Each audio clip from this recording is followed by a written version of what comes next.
Bonjour à tous, on se retrouve du coup pour la review complète du HK416 GBBR MWS de chez Guns Modify. On retrouve du coup ma réplique que j'utilisais depuis un moment. J'ai fait quelques parties déjà avec, j'en suis très content. Mes parties ont été faites du coup avec le joint de chez Fort UAD, le Friction Pro GBB. Là je viens de remettre le joint d'origine pour l'essayer avec pour ma partie de ce week-end. Du coup, dans la réplique, on y retrouve du coup dans la boîte de la réplique le cache-flamme type HK416 classique et le chargeur. Ce chargeur là, un type PMAG MWS avec les marquages MagPool qu'on peut voir. Il se remplit tout simplement soit par l'ève du chargeur classique type MWS ou on ouvre en dessous, voilà, on pousse, on tire, on va constater qu'il y a le sticker Guns Modify avec la température, par exemple là c'est entre 20 et 21 degrés. On met les bibilles, on referme, on va appuyer sur le petit bouton et hop là, le follower remonte en haut en poussant les billes.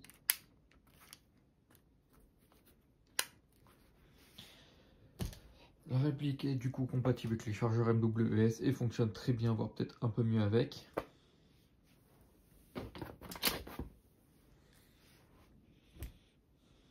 Du coup, dans la boîte se trouve. La boîte se compose de comme ça, on retrouve la réplique séparée en deux. Voilà. Sinon il y a moyen de unboxing.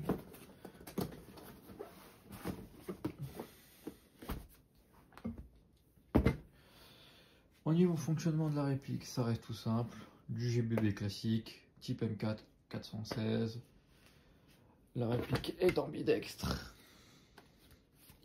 Retour de culasse ici. Ici, éjection de chargeur. Sélecteur de tir. On ne peut pas passer la réplique en sécurité si la réplique n'est pas armée.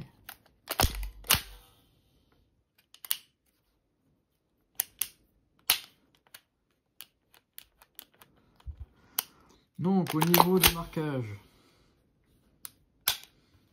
on y trouve le HK2 sur la culasse, le Hucklerim Cork Made in Germany sur le lower. Aucun marquage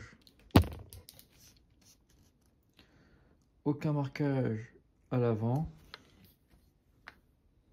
HK416, calibre 5,56 par 45 classique. Un numéro de série que je ne sais pas s'il est unique. Le même numéro de série en haut. Marquage HK, je pourrais pas dire qu'est-ce que c'est. On a un autre marquage HK sur le canon externe.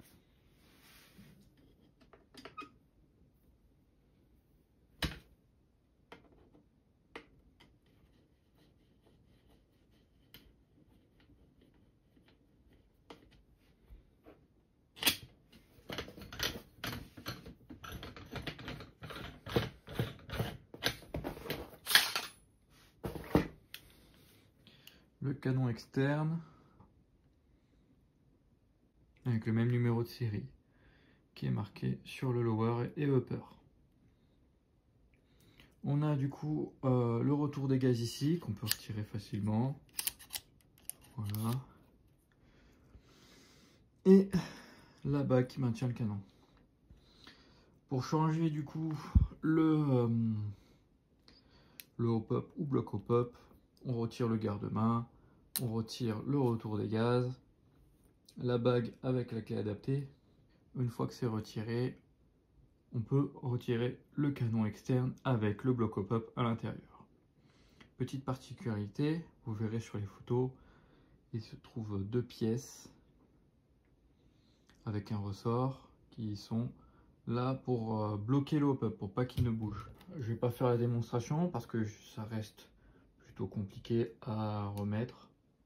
Retirer, c'est tout simple, de toute façon ça saute. Donc au niveau de... Nous avons du coup un attache-angle ici. Un autre attache-angle de l'autre côté. Le forward assist est fonctionnel.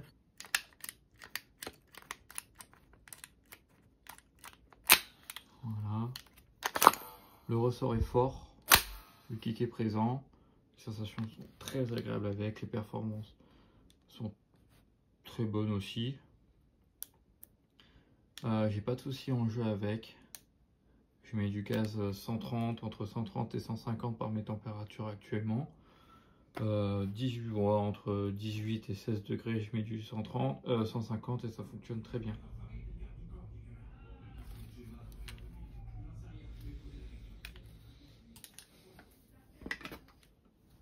Au niveau du jeu, j'ai pas beaucoup de jeu.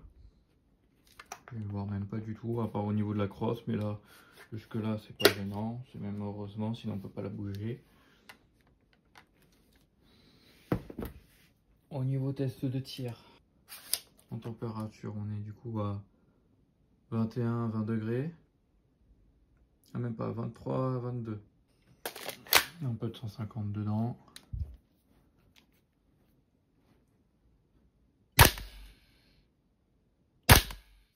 Voilà, une main. Les sensations sont présentes. Je ferai du coup un test chronie plus tard. En tout cas, je suis très content de mon achat, même si ça reste assez cher. Du coup, je recommande pour tous ceux qui veulent augmenter, je recommande la réplique. Essayez de l'avoir moins cher, parce qu'elle reste tout de même assez excessive. Ça me revenait moins cher de l'acheter celle-ci que de me fournir chez VSC en rachetant tous les autres chargeurs.